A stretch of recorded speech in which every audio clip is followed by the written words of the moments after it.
Coming up, a debate in Montana focuses on Native issues. Talk about cannabis gears up after President Biden's recent pardons, and the Tunica-Biloxi Tribe of Louisiana celebrates a land-back victory. I am Aaliyah Chavez. Join us for those interviews plus headlines from the ICT Newscast.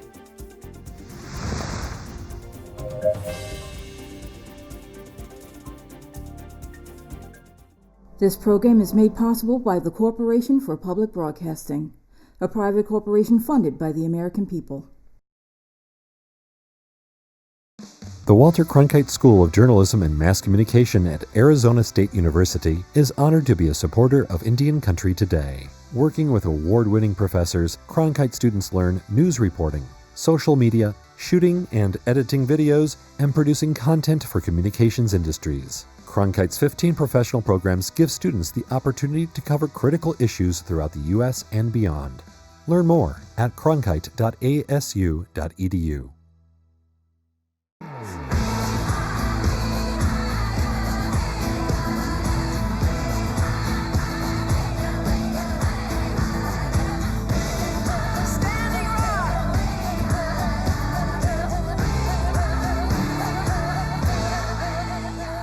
This is the ICT Newscast with Aaliyah Chavez. Amirawa Hopa. We start with news from Alaska. One religious group is taking responsibility for its role in the boarding school system.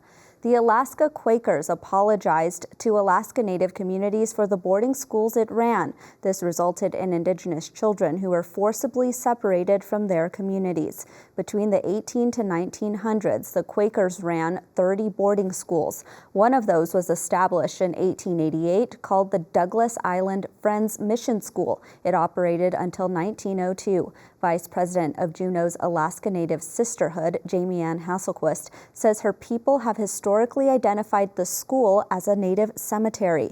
The Quakers now plan to work with Indigenous communities to develop a process for reparations and restitution. Now to Rapid City, South Dakota, where a suspect in a hit and run has posted bond. Jordan Hare is being charged with a Class 6 felony for a hit and run that resulted in death or injury. On October 14th, Nevaeh Braveheart was found at the intersection of East Van Buren and North Lacrosse Street. She was just 14 years old. It is not immediately clear to ICT which tribal nation she comes from. Part of her funeral services included Lakota blessings. An official from the Pennington County Jail told ICT that Hare posted a bond of $10,000 in cash on October 19th. Police say they identified Hare's vehicle from security footage, then tracked it to a home in Rapid City. The 27-year-old is also under scrutiny after he allegedly washed and cleaned his vehicle following the incident. Hare's next preliminary hearing is on November 3rd. First Nations leaders are responding to the Canadian Human Rights Tribunal after it rejected the federal government's $20 billion child welfare settlement with the Assembly of First Nations. APTN's Daryl Stranger has the latest. The CHRT has stated that the deal did not fully satisfy its orders, as it reduced the amount for some children, left others out completely, and did not guarantee the $40,000 in compensation for each child and caregiver. Assembly First Nations Regional Chief Cindy Woodhouse has been leading the way for the AFN in this case and expressed her disappointment with the ruling. Today we learned sadly that this settlement agreement has not been approved. I'm deeply frustrated. It's a sad day for the many First Nations families learning today that their long wait for compensation and acknowledgement is going to continue. I don't know when or if compensation will flow to these kids and families at this stage.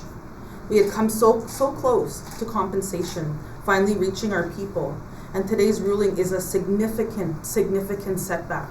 Assembly of Manitoba Chiefs Acting Grand Chief Cornell McLean called out Cindy Blackstock, Executive Director for the First Nations Child and Family Caring Society. We speak about every child matters. In Cindy Blackstock's eyes, no child matters. You know, it seems that they're listening to whatever she has to say in terms of how this compensation moves forward. It doesn't seem in her eyes that it's good enough. You know, I'm hoping that this is fixed in a short period and not years down the road. Grand Chief Garrison Satie of the Manitoba Keewatinowi Ogamaganak also had strong words against the decision. This is another act that's re-victimizing these children, waiting for a compensation that is rightly due unto them. And for them to have that hope of receiving that compensation with great expectation, and only for that to be snatched from them, is cruel. It is inhumane. Daryl Stranger, APTN National News, Winnipeg. Mark your calendars because a long-awaited dedication ceremony honoring Native veterans is coming up. The Native Americans Veterans Memorial is the first of its kind on a national scale. It is located in Washington, D.C., outside of the Smithsonian's National Museum of the American Indian. The dedication for this memorial was supposed to happen in 2020, but was postponed because of the pandemic. The idea was first authorized by the U.S. Congress in 2013. The legislation, however, did not allow for any federal funding to be used for construction. Several tribal governments, individuals, and organizations helped back the project. The events in a few weeks will include a procession and weekend celebration of meeting the people who made the memorial come to life. It will also include music and cultural performances. And those are the headlines for the ICT Newscast.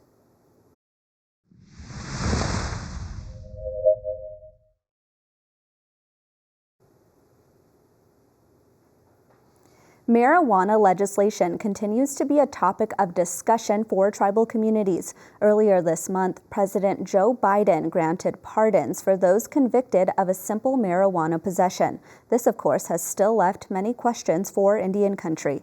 ICT's Mackenzie Allen Charmley recently sat down with the founder and CEO of the Marijuana Industry Trade Association in Arizona. Here's this interview with Dimitri Downing. Hi, Dimitri. It's great to have you. So to start, you are heavily involved in the marijuana industry. You are the founder of the Marijuana Industry Trade Association here in Arizona.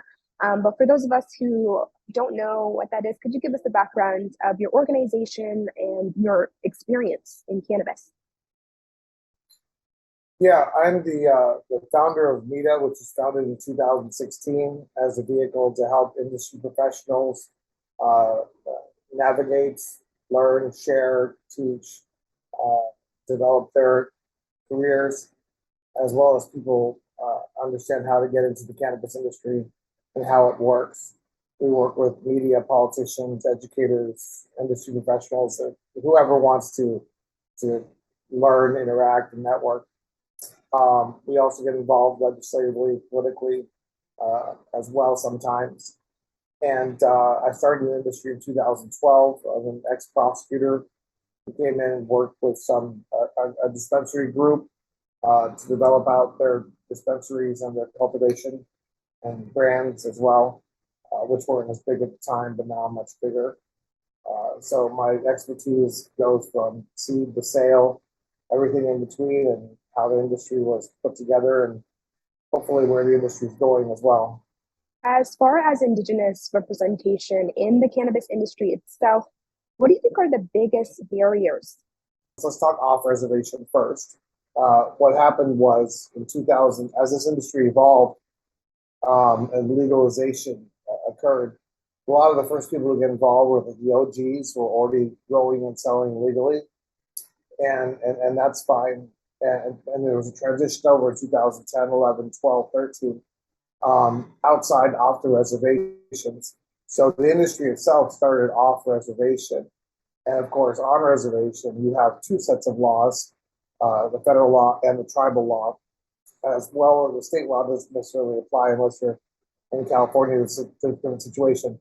But you have a lot of pressure to not participate because of the legal structures. So, you know, if the goal is to have more Indigenous participation, you know, people look at the federal law, people look at the state law, but I would look at tribal law.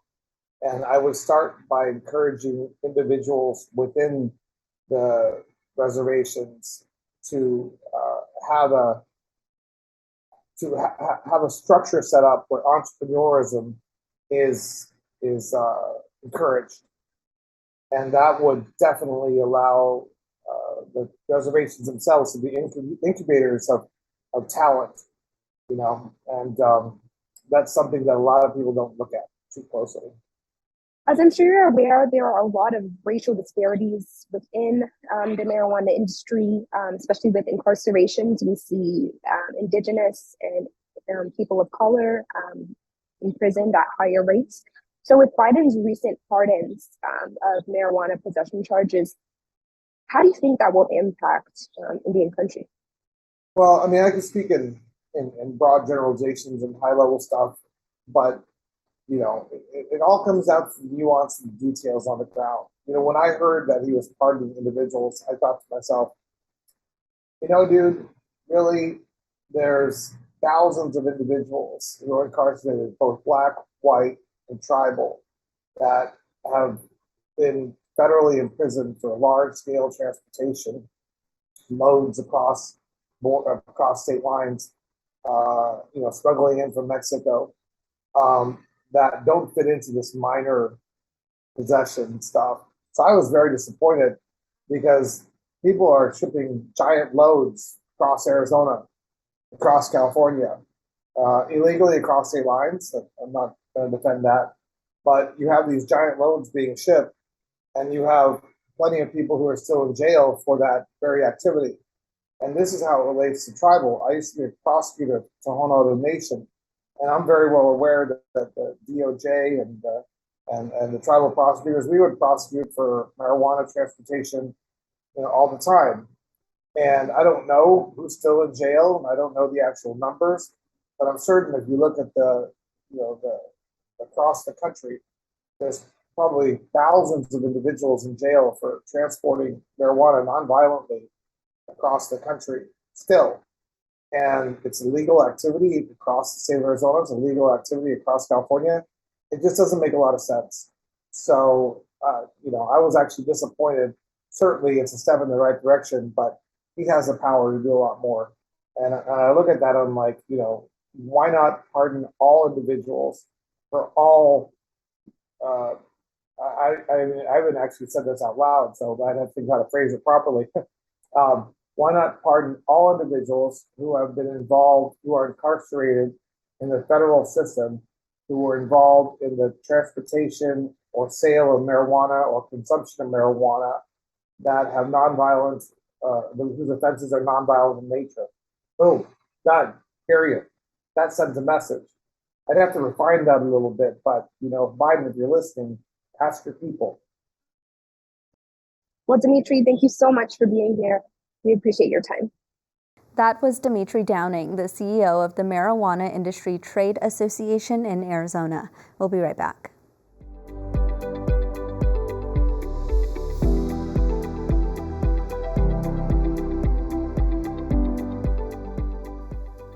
In the late 1700s, the Tunica-Biloxi people first settled in what became the Mississippi Valley. According to the tribe, the people were skilled traders and entrepreneurs. And while they've been in the area for centuries, they didn't get federal recognition until 1981.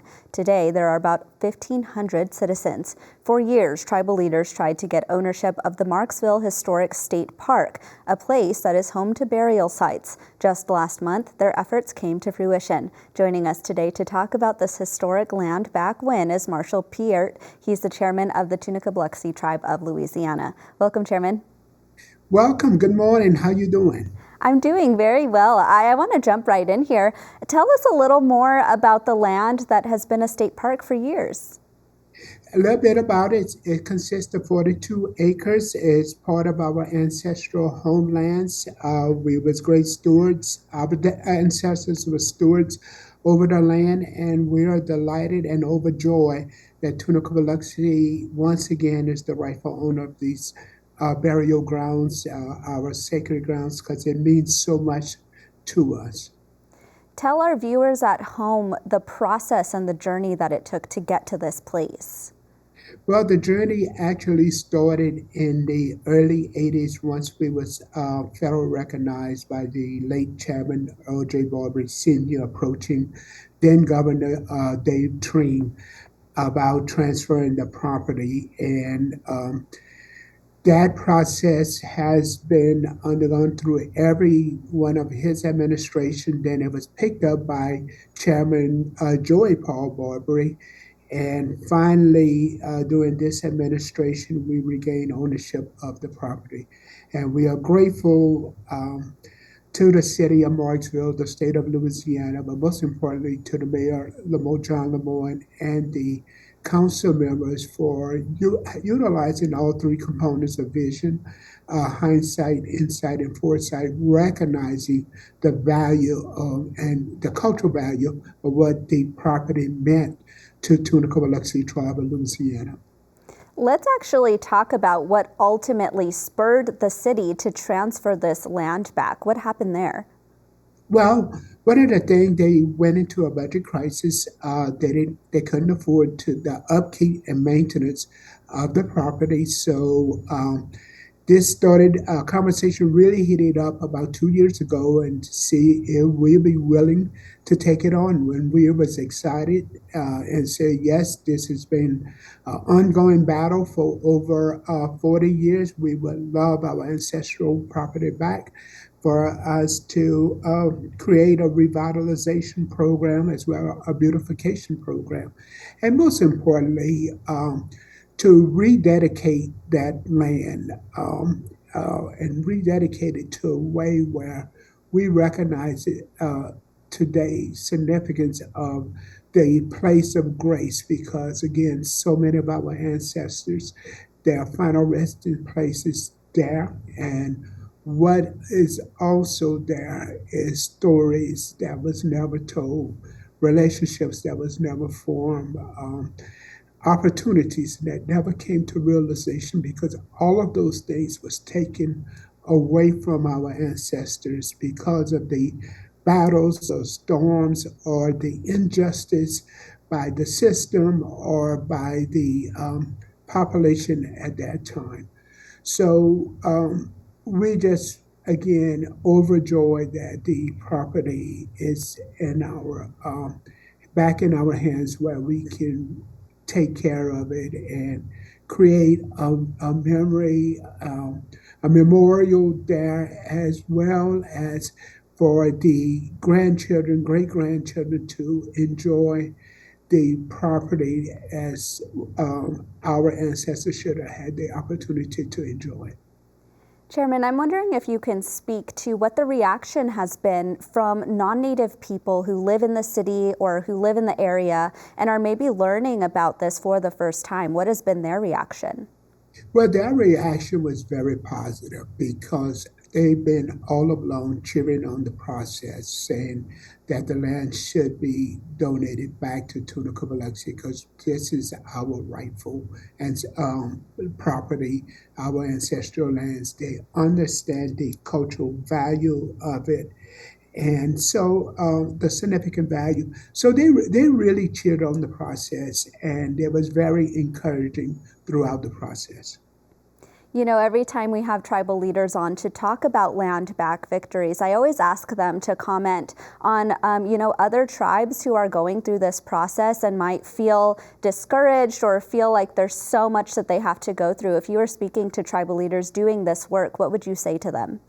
I would tell them never give up. Keep on the good fight of faith, and also remember why you're doing it. And it's not only because it's a piece of property, it's because of the sacrifices that our ancestors went through. And those sacrifices cannot compare in the sacrifices that we have today. They sacrificed blood, sweat, and tears. And because of the injustices that they had to go through. So continue that fight. And our hope and prayers is going to be with each and every one until you get your ownership of your land. And don't get discouraged. Get it 1 acre at a time, like Tunica-Biloxi did. We made sure we fought the good battle of faith day after day. And it was a very great experience. And again, we thrilled and overjoyed to have our property back. Well, Chairman, congratulations again, and thanks so much for being here. Well, thank you so much, and y'all have a great and blessed day.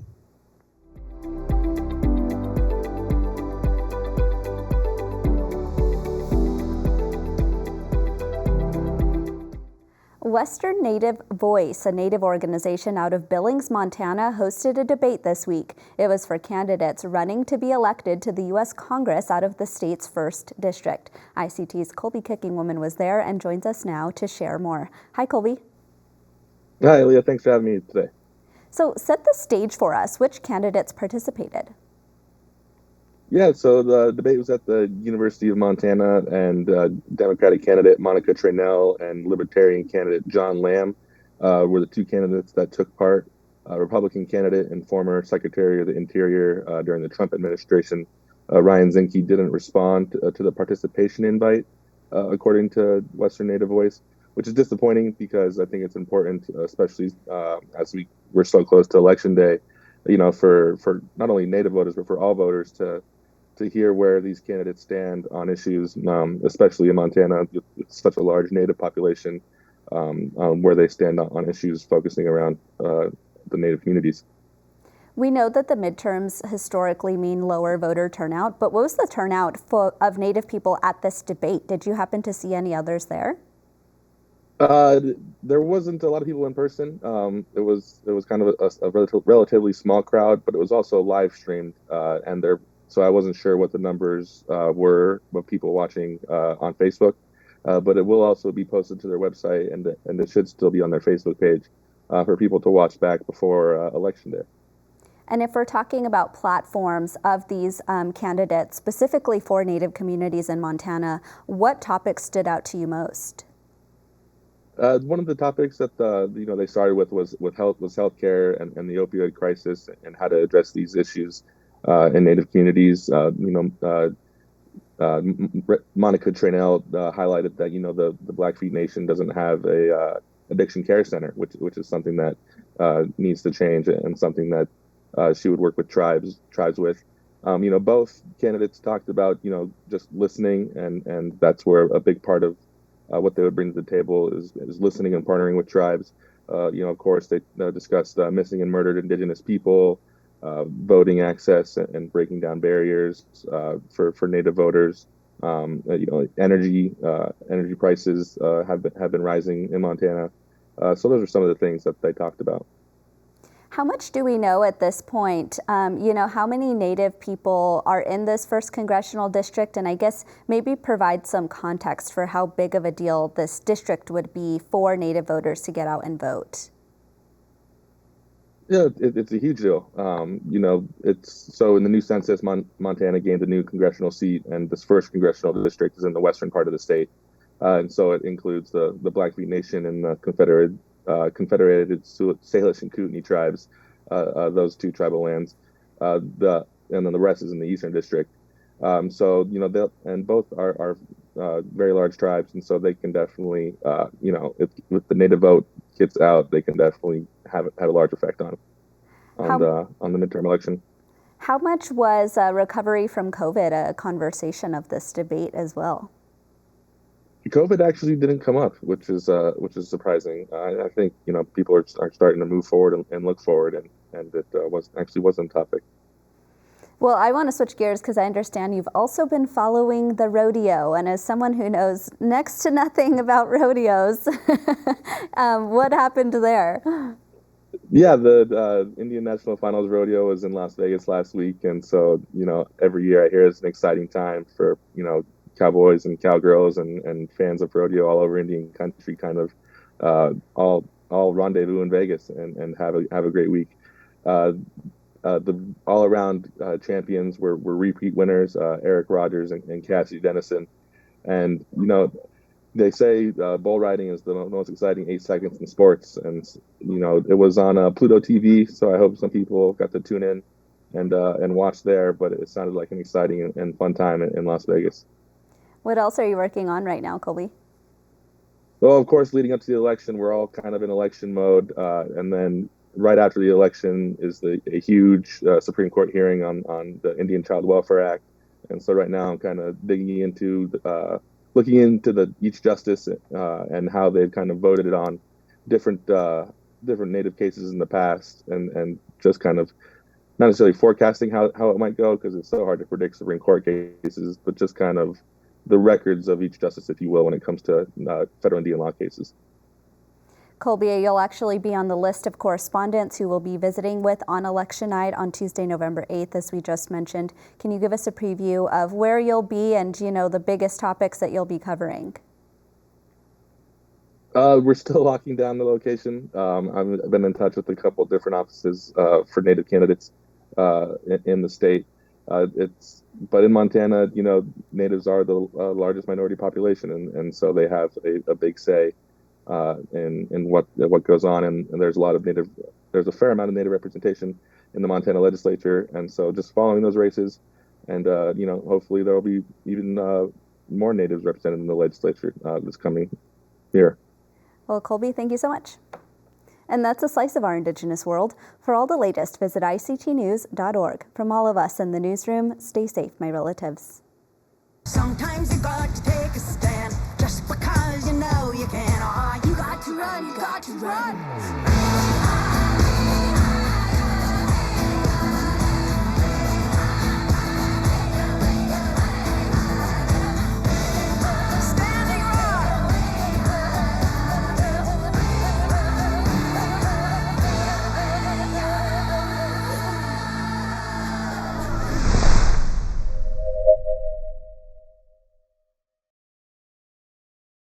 This program is made possible by the Corporation for Public Broadcasting, a private corporation funded by the American people.